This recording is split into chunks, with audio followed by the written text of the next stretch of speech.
Hello,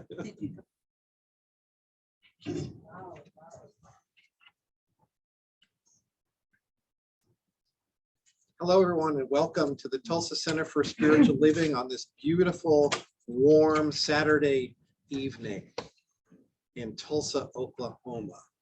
The theme for this month is called Living Everyday Wonder. That's the theme, overarching theme for the whole year. Now, last month, the theme was the body. And this month, the theme moves into relationship. And one of the things I really like about the concept of relationship in our teaching is it all comes back to the one. It all comes back to the simplicity of the basic principle that we believe that we are all indeed individualized emanations of the one life, the one spirit, the one God, the one whatever we want to call it. And Ernest Holmes said in Discover a Richer Life, all things, ourselves included, are some manifestation of it, with a capital I. It. Hence, all things have a direct relationship to it. And since it is all things, this relationship is direct and immediate. So if we are all indeed connected, if I am connected to Source, hello there, Charlotte. We still say good morning. You know, church is still morning. I love that. Morning, evening, whatever it is. It's all good, right? It's morning somewhere. Right?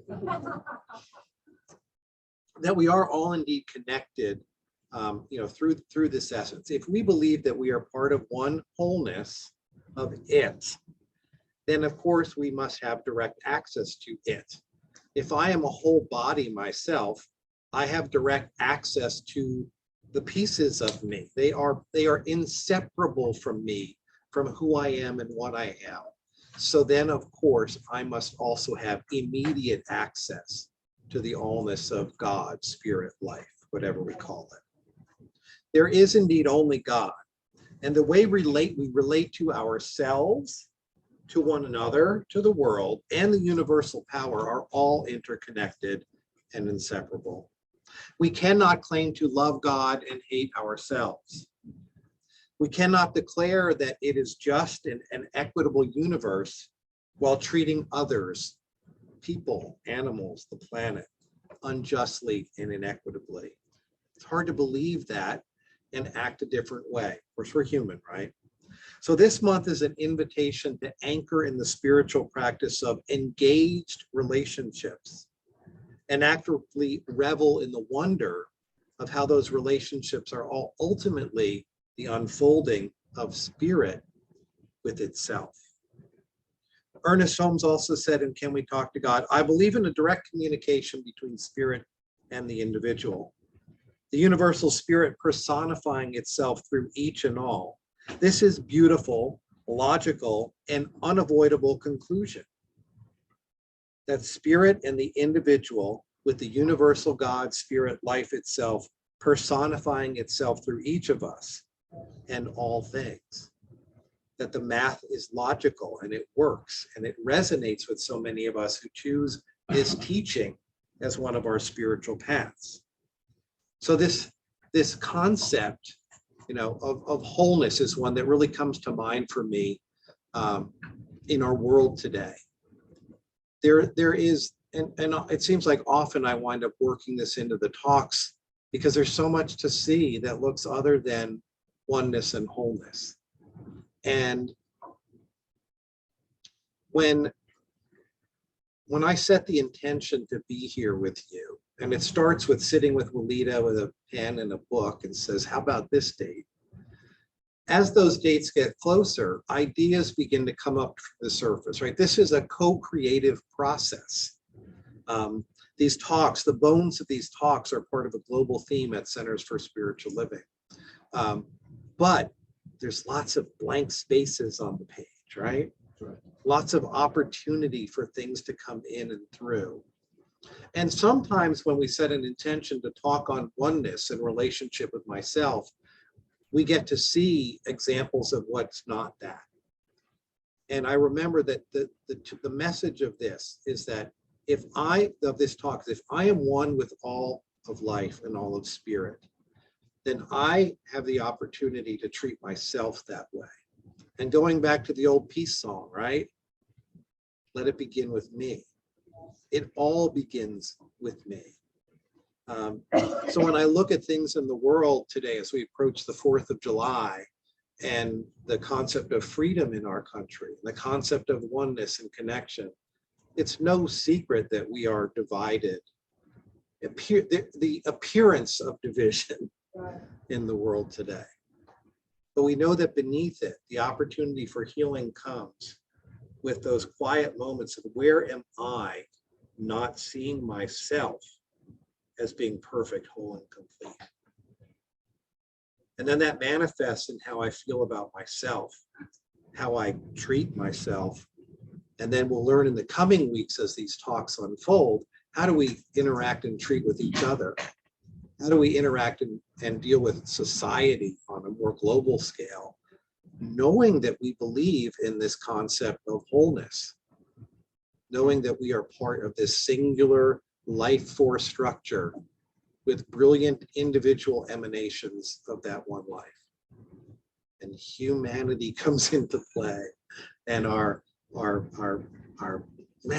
creative power that we have to form opinion. So this week, our focus is the relationship we have with ourselves. How we treat ourselves, like I just said, offers greater insight into how we treat others and how they treat us. You remember the song goes something like, I love myself so much. I love myself so much, so I can love you so much, so you can love you so much, and you can start loving me. I don't have a great singing. Ministers that don't have a great singing voice shouldn't probably sing from the podium. That worked. But it worked. Everyone should sing. Absolutely. I take that back, right?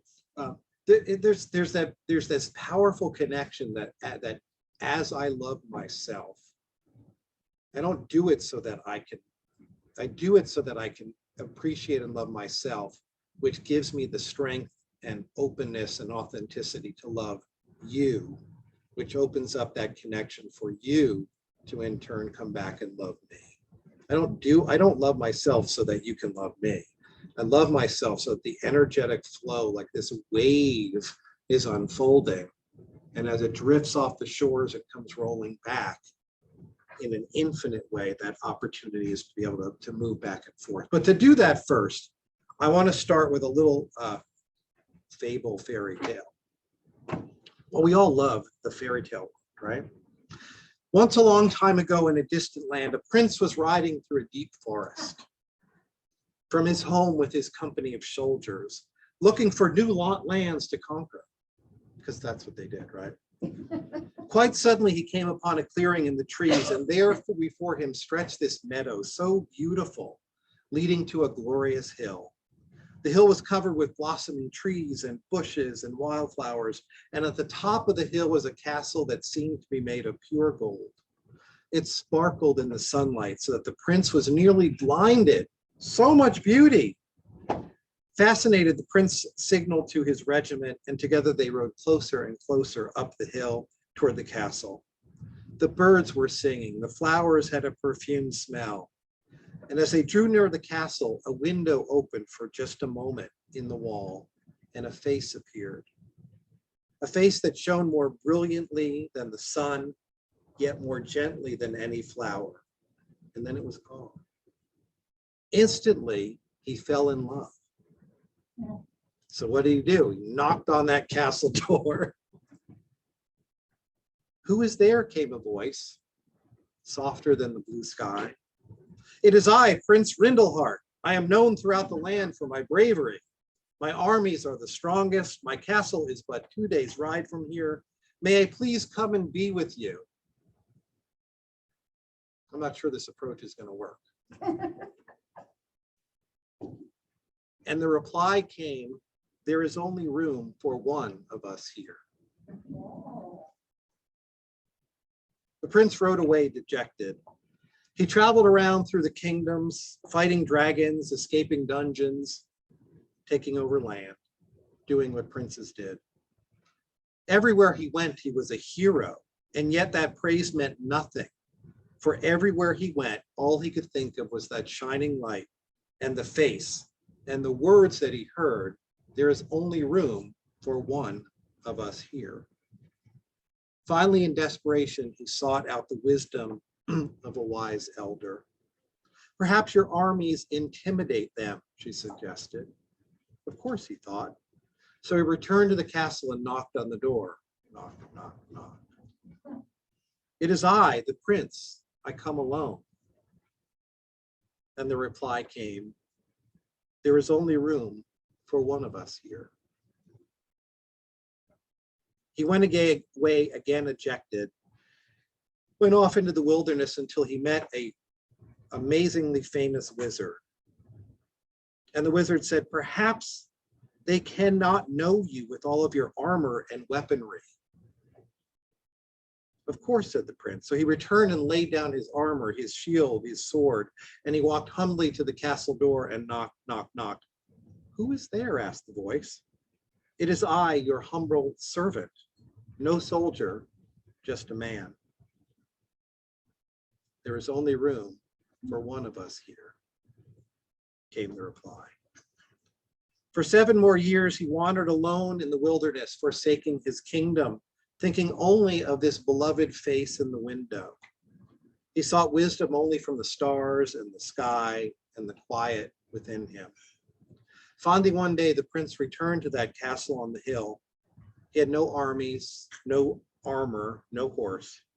He walked up to the hill, past the bushes heavy laden with the fruit of the fall, and knocked upon the door. "Who is there?" came the sweet voice. The prince took a breath deeply and said, "It is thou." And the door was opened to him.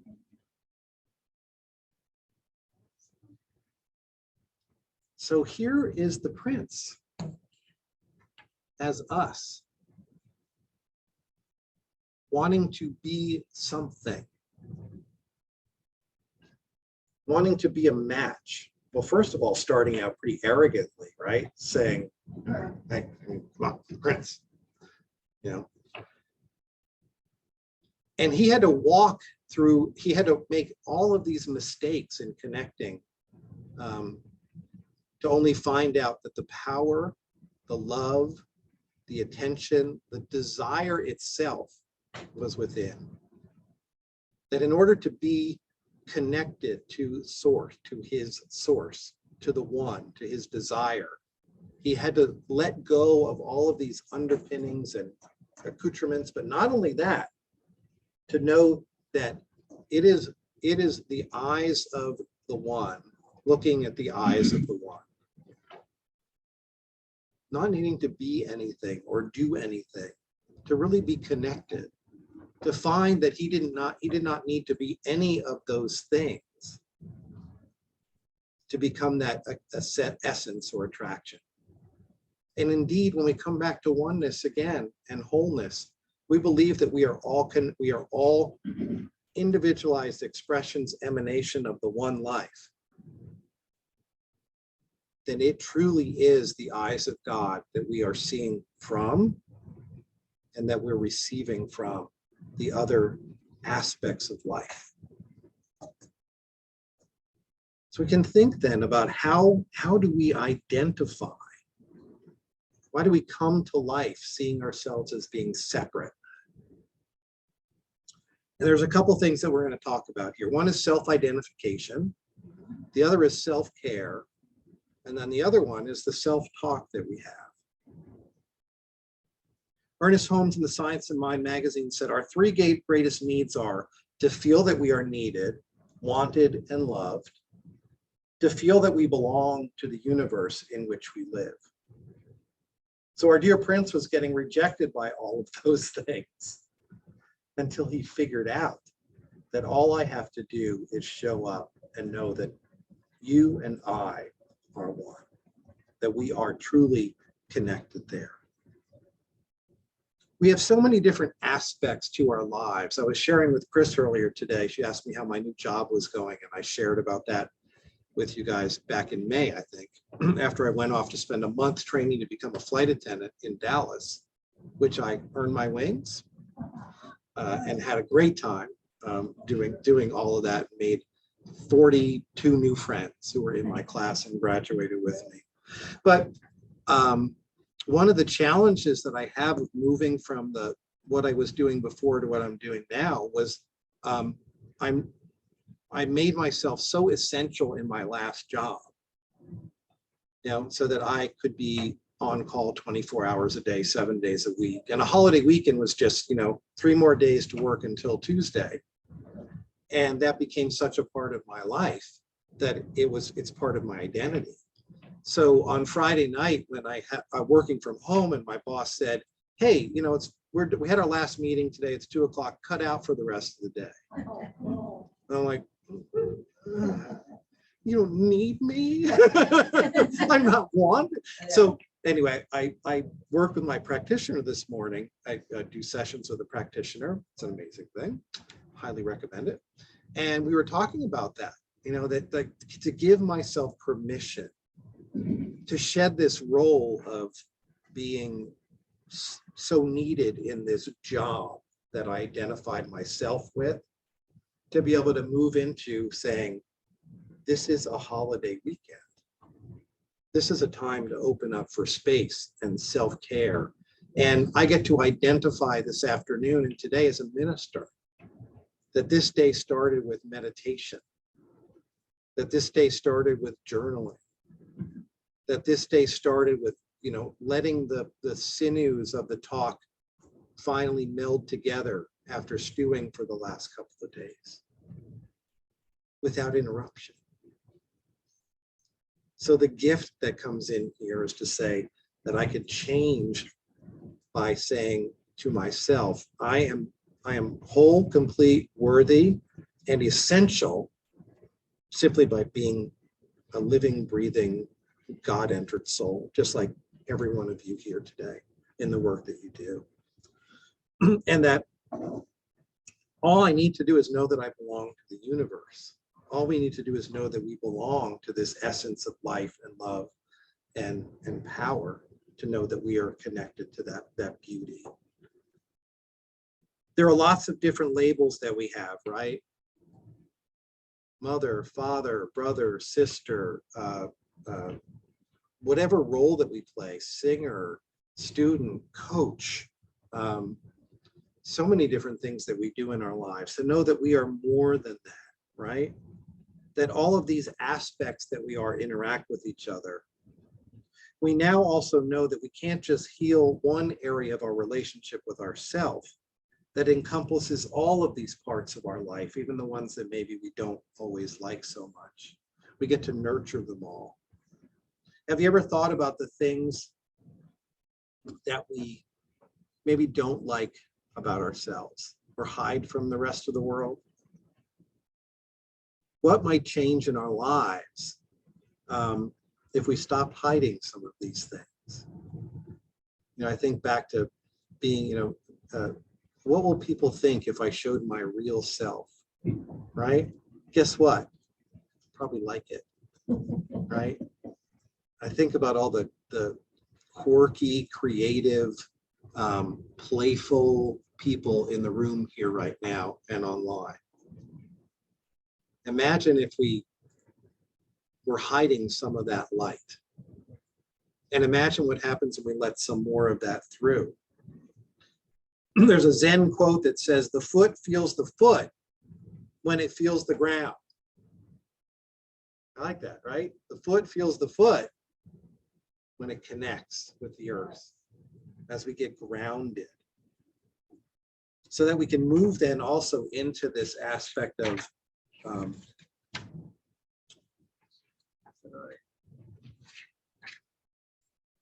yeah, we're good.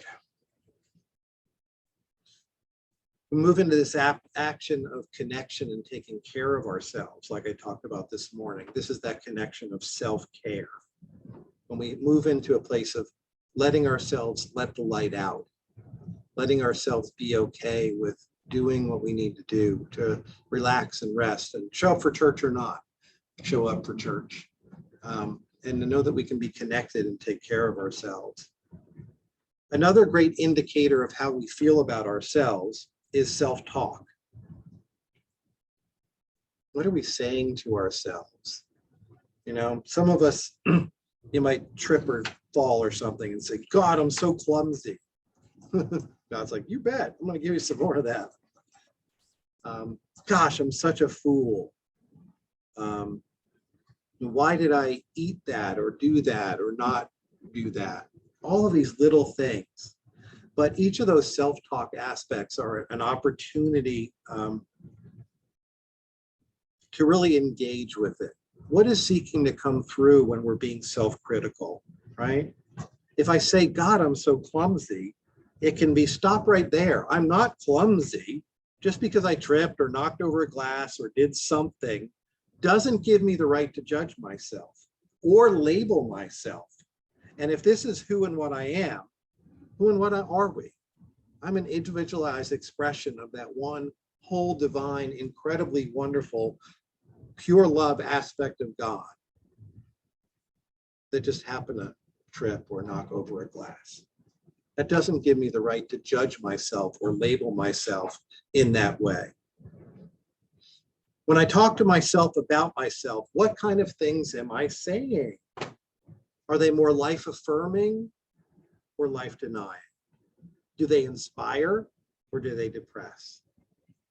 What is one thing that we can choose to select and begin this week to eliminate and make a more empowering declaration of the truth that we choose to know about ourselves? So self-talk is an opportunity to shift and redirect. If we remember and find ourselves saying, gosh, I made that bad decision, I made that decision that had results I didn't like, there's an opportunity to shift that around and say, this incredibly brilliant, wonderful, divine emanation of the one life of God made that decision and stuff happened. Okay. Right? I'm still all of those things. And if I need to make amends with myself, I'm sorry that that happened. I'm sorry that I did that. But to not identify myself with the actions that are happening in life. That I am, you are, we are more than that. And with that, I have the opportunity to love myself so much. So I can love you so much. And you can start loving me. Have that opportunity, that power of life roll over and over like the waves moving across the shores.